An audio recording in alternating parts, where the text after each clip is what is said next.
Então, e eu estava pensando por quê? A afirmação da pessoa que professa crer, por tem um grande conhecimento dos versículos da Bíblia, citava assim um após o outro, mas ele não dividia bem a palavra da verdade.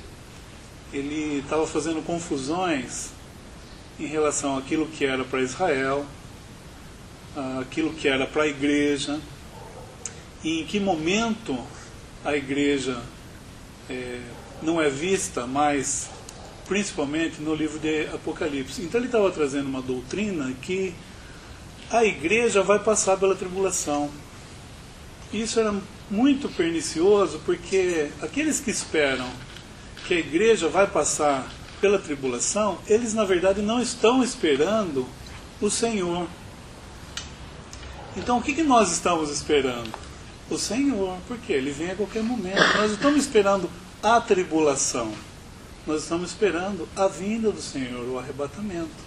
A vinda para os seus, que vai ter um momento diferente da vinda com os seus santos. Estou falando isso porque os irmãos têm mencionado e falaram várias vezes um versículo de Apocalipse que é chave. Graças a Deus nós temos aprendido isso. É Apocalipse capítulo 1, versículo 19. E essa pessoa, justamente por não compreender a chave desse versículo de Apocalipse, ele começou a citar Apocalipse para justificar a doutrina que ele estava trazendo ali, de que a igreja passaria pela tribulação. Completamente fora do que nós, pela graça de Deus, temos aprendido em relação à verdade.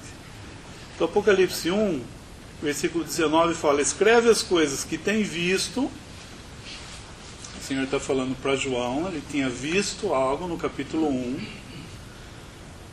E as que são, semana passada terminou esse período, esses dois capítulos 2 e 3, que se encontram nessa expressão, as que são, e versículo 19 ainda, e as que depois destas hão de acontecer. As que depois destas hão de acontecer é exatamente o momento que nós nos encontramos agora, no capítulo 4. Capítulo 4, versículo 1.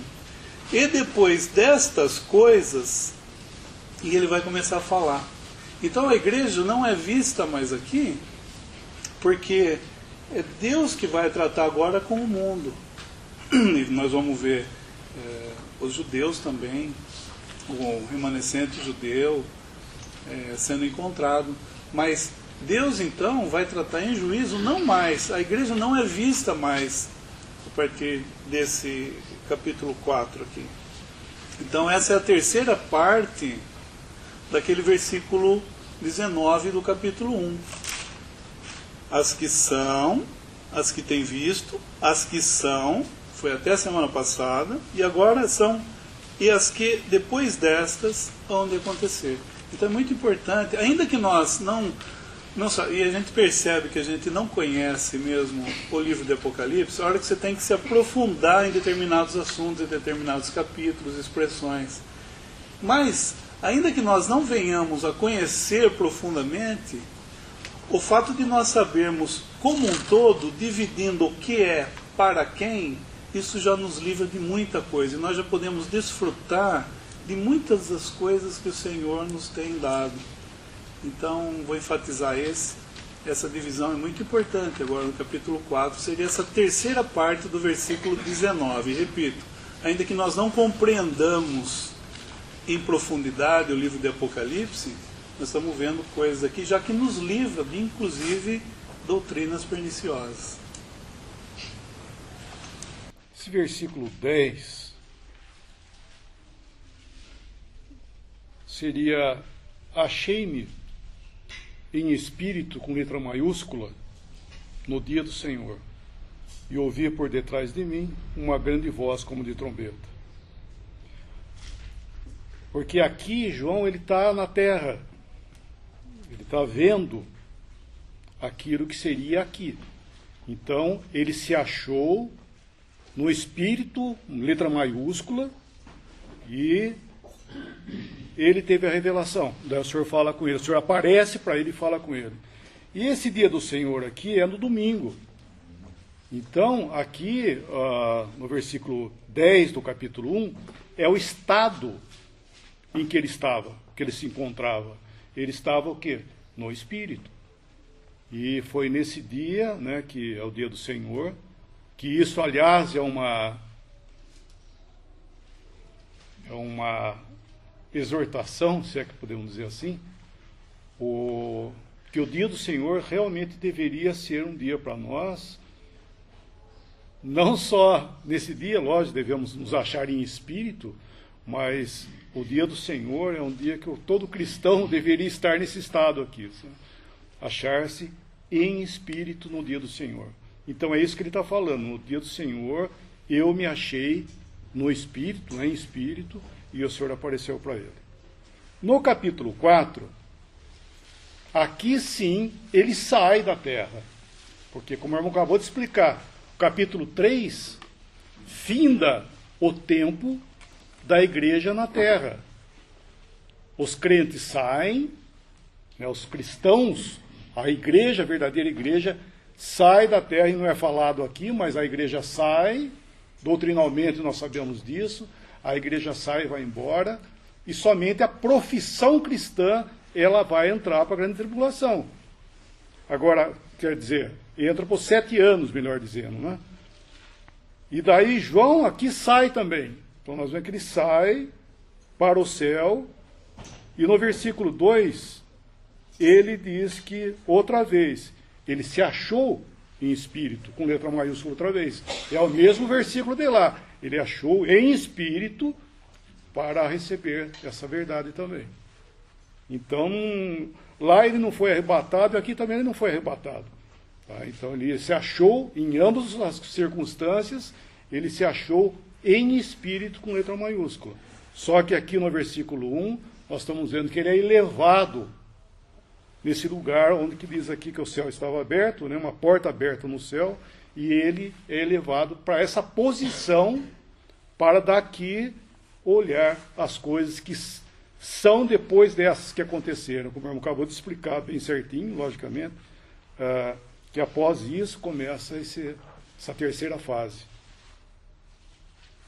Outra coisa aqui que eu gostaria de notar, que o irmão acabou de falar, que é muito interessante isso, viu? Dividir os tempos é muito importante, porque o capítulo 4, falando outra vez, ele já não é mais a profissão no mundo. Acabou a época da igreja no mundo. O versículo 8,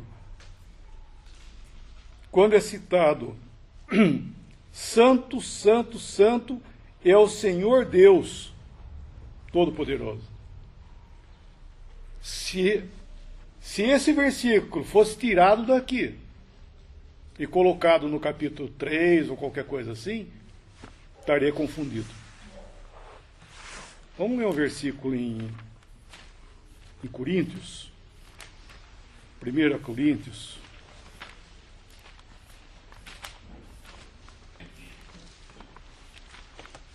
Primeira Coríntios, capítulo 8, 6. Versículo 6. Capítulo 8, versículo 6. Todavia, para nós há um só Deus, o Pai, de quem é tudo e para quem nós vivemos, e um só Senhor, Jesus Cristo, pelo qual são todas as coisas, e nós por ele. Para nós, cristãos, todavia, para nós, quem? Para nós, cristãos, há um só Deus. Quem? O Pai. E um só Senhor. Quem? Jesus Cristo. Então, se eu disser, como está no versículo 4, no capítulo 4 aqui de Apocalipse, Senhor Deus, não cabe. Porque se eu falar hoje Senhor Deus, eu estou falando para as duas pessoas. Estou falando Senhor e Deus. Porque quem é Deus? Pai. É o Pai. Quem é o Senhor? É o Senhor Jesus, que é outra pessoa. Então nós temos, infelizmente, pelo vício da linguagem, inclusive, por educação e reverência, né, no sentido, nós falamos, ô senhor Márcio, tudo bem? Então a gente costuma falar Senhor como educação, e às vezes nós vamos para Deus e falamos Senhor nosso Deus, está errado. Quem é Senhor é o Senhor Jesus. Então, nós devemos dirigir a Deus como o Pai. E, logicamente, ele sabe, né, distinguir a nossa falha quando nós comunicamos. Mas eu queria chamar a atenção que aqui no capítulo 4, realmente é outro tempo, né, é o início de um novo tempo. Porque não se acha isso na igreja. Então, é só deixar claro, né, que os capítulos de Paulo é a doutrina trazida, bem dividida, como já foi falado, as coisas bem divididas nos seus lugares para o tempo aqui na igreja.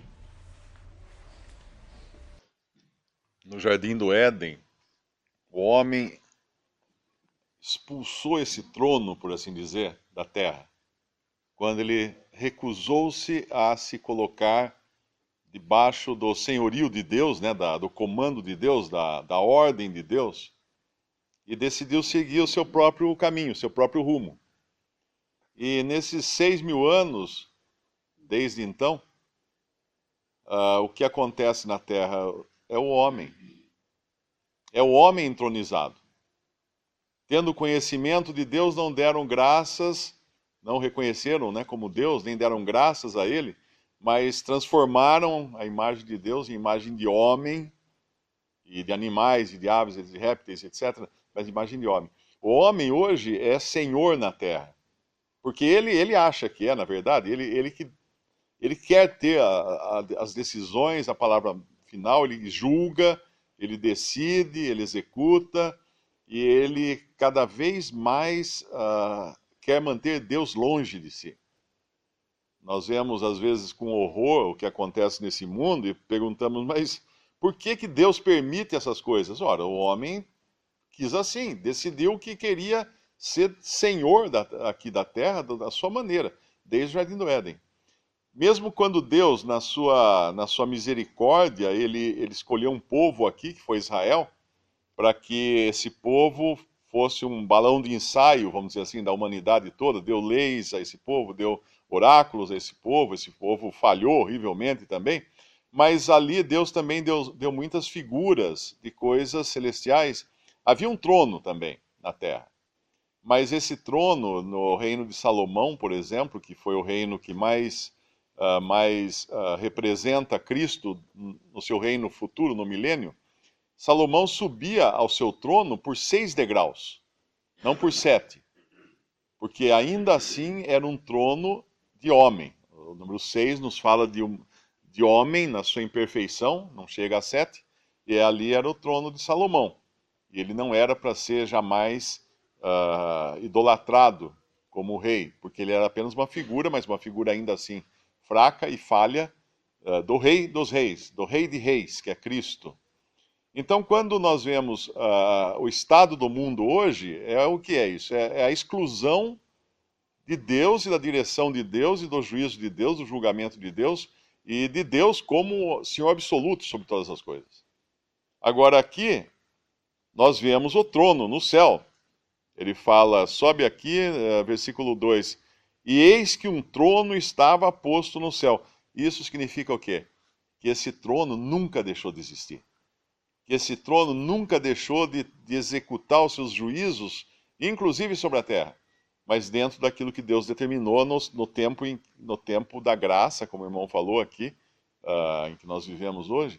Mas Deus ainda está no comando de tudo.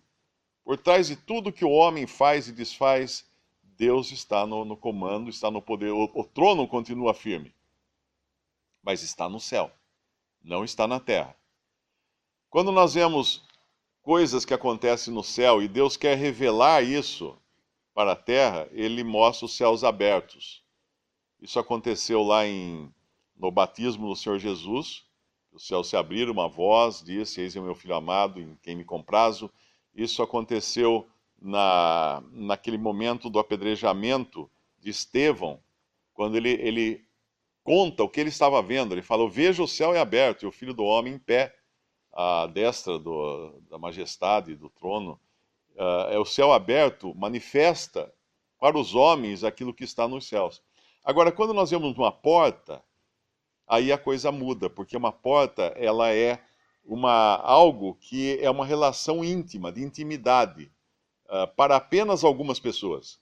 Quando o Senhor fala para a igreja de Filadélfia: eis que pus uma porta aberta, ninguém a pode fechar. Ele, o Senhor, tinha colocado essa porta e era uma coisa exclusiva. Não era uma coisa aberta para todos e para tudo e para todos, não.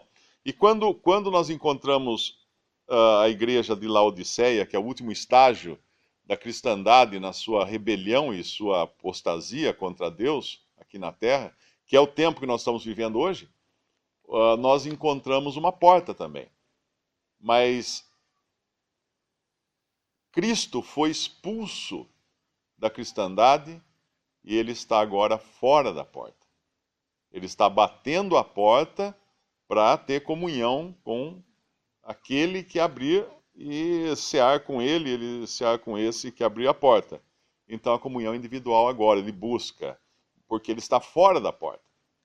Ele está fora da porta. Nós não devemos encontrar Cristo na cristandade como um todo, ainda que existam muitos salvos, existam muitos cristãos piedosos, espalhados pelas várias organizações, denominações cristãs, mas não vamos encontrar ele sendo honrado e sendo obedecido e sendo aclamado como Senhor, ou sendo reconhecido como Senhor, a sua autoridade reconhecida, na massa da cristandade.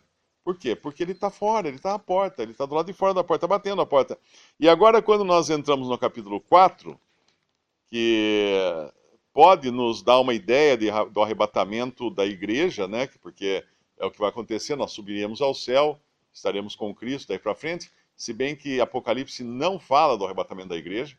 Apocalipse é apenas a manifestação da igreja como testemunho na terra, até o final do capítulo 3. Depois nós não vemos mais a igreja na terra, nós vemos João no céu, uma visão de cima para baixo, e nós vamos reencontrar a igreja depois no céu, mais à frente, lá no final de Apocalipse, mas nós não a vemos na terra mais. Aqui é tudo a terra. E quando João, quando ele olha, ele vê o quê? Uma porta aberta no céu. Por quê? Porque isso agora é uma coisa privilegiada.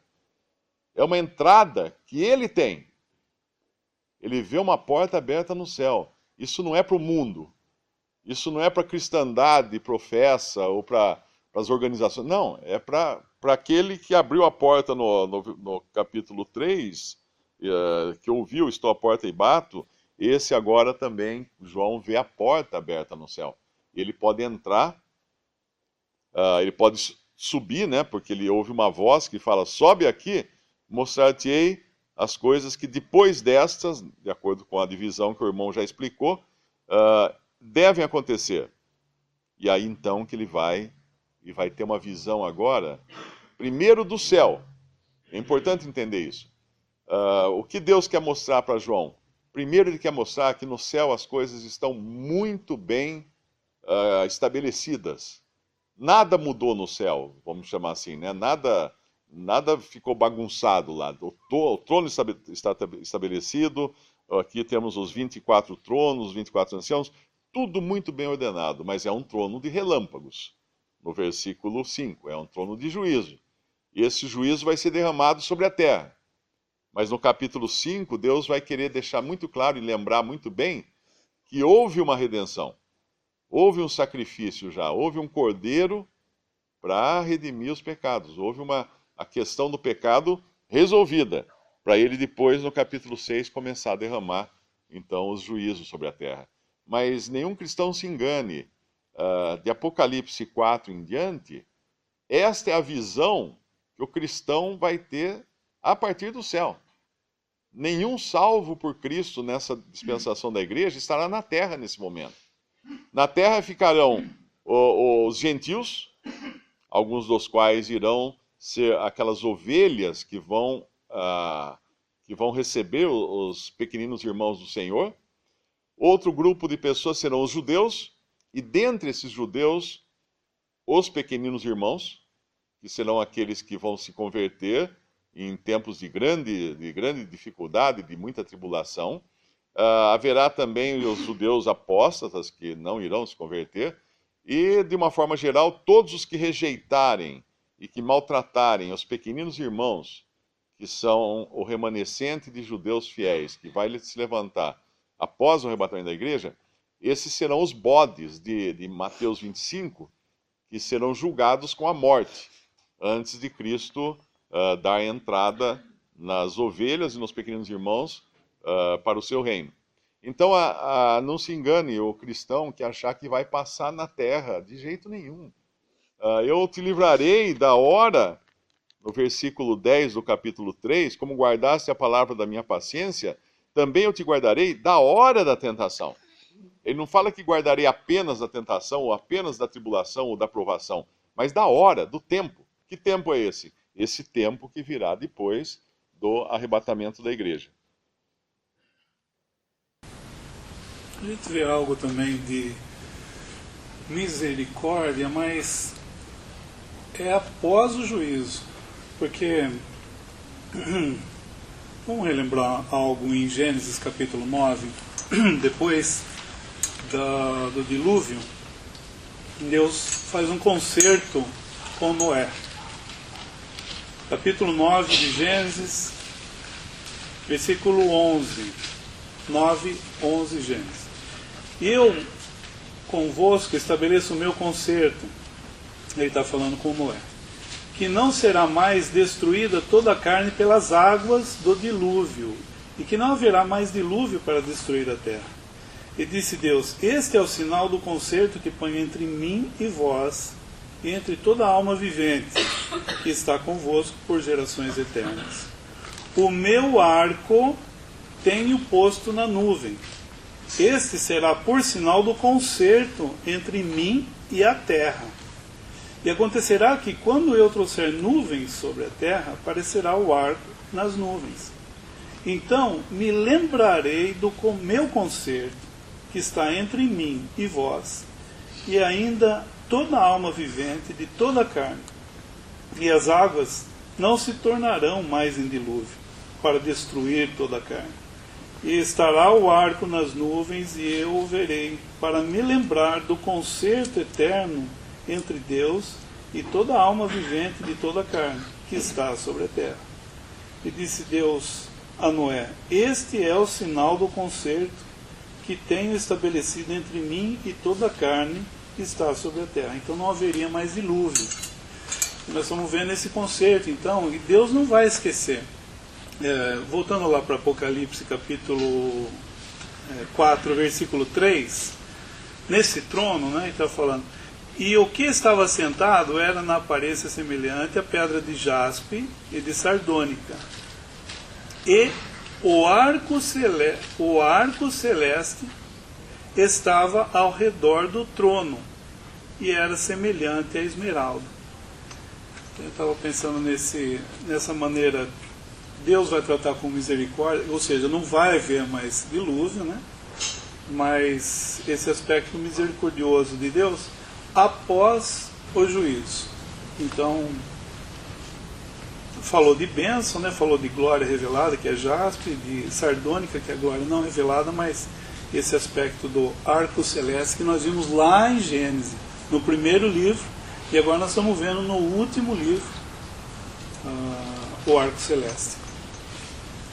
A palavra é arco-íris mesmo. O arco celeste.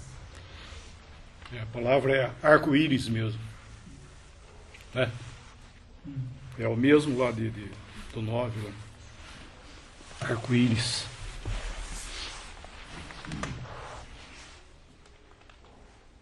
Lembrar que esse trono aqui, no capítulo 4, o trono, ele está estabelecido como Criador. No capítulo 5, como Redentor. Capítulo 4, ele fala da criação, dos concertos com a criação, e no capítulo 5 como Redentor. Que o senhor vai, capítulo 4, ele vai iniciar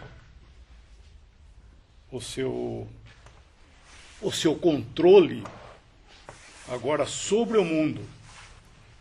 Ou seja, o mundo vai conhecer Deus pelo juízo.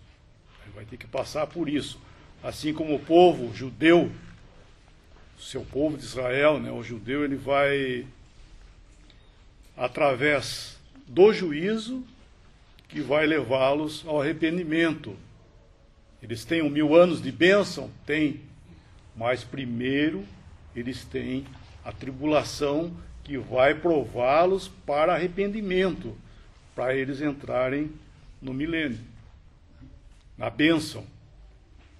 E então hoje, por exemplo, é errado, né? Tem doutrinas aí que faz lá de Jerusalém, da Palestina, um lugar de bênção, um lugar de santidade, e não é nada disso. Pelo contrário, lá é lugar de juízo. Então tem doutrinas que pregam que os judeus têm que ir lá para Jerusalém, porque lá é o lugar deles. E existem promoções até de investimentos, né, para que o judeu volte outra vez lá para a Palestina. Mas se eu mandar o judeu para lá, eu estou falando, fica lá, porque você vai receber juízo lá, porque é de lá que vai começar o juízo. Começa ali por Jerusalém e vai se espalhando para tomar toda a terra, inclusive. Então, vai haver bênção um dia? Vai, mas primeiro vem a tribulação, vem o juízo. Não só sobre a Palestina, mas sobre todo o mundo, porque todo mundo, num certo sentido, né, participou do Evangelho da Graça que tem sido anunciado nesses 2000 anos. Então, o juízo vai alcançar, né, todos para que depois exista o milênio. Então, essas doutrinas de paz que vem no mundo, você quer desfrutar da paz do mundo, na realidade, primeiro tem juízo.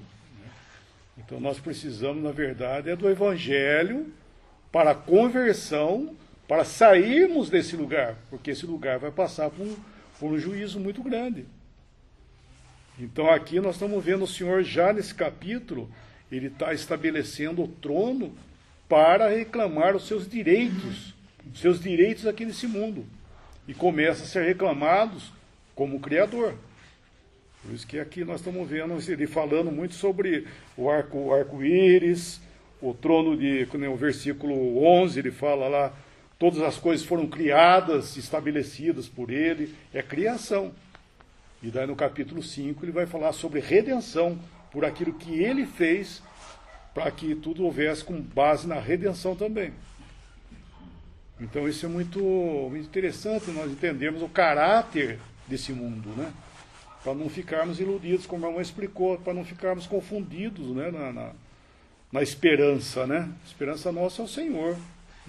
Não é um mundo aqui melhor, embora um dia haverá, mas não é um mundo melhor que nós precisamos. Nós precisamos do Senhor, que é com Ele que estaremos. E Paulo falou algo, acho que nosso horário, 10:25, né? Só um versículo em 1 Coríntios capítulo 4, interessante isso aí, sabe, que é 1 Coríntios 4, o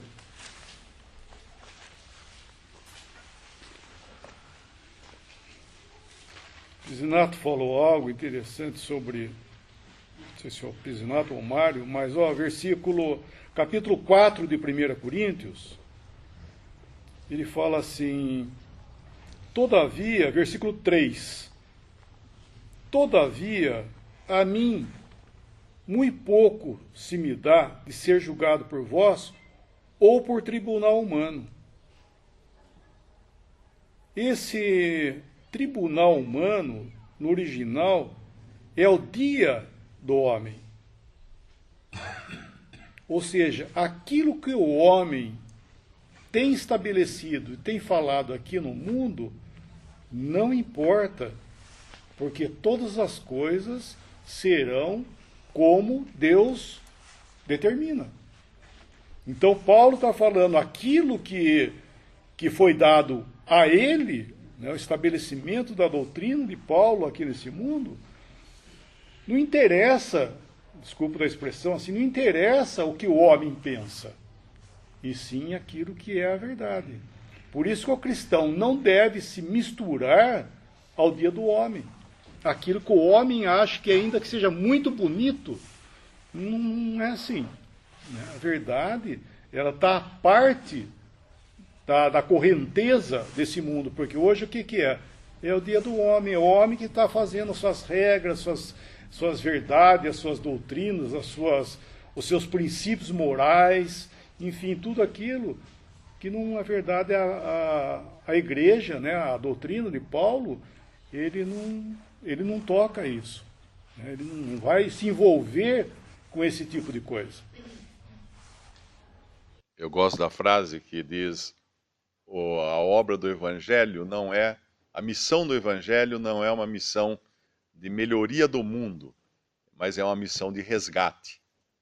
Como se a gente imaginasse lá um daqueles países em guerra agora, e aquele tiroteio, gente morrendo, aquela confusão, aí vê um helicóptero chegando, seria insano alguém dizer, olha, esse helicóptero está trazendo a solução para essa guerra. Não, ele está vindo para resgatar as pessoas daqui, tirar e levar embora, porque aqui não tem mais jeito.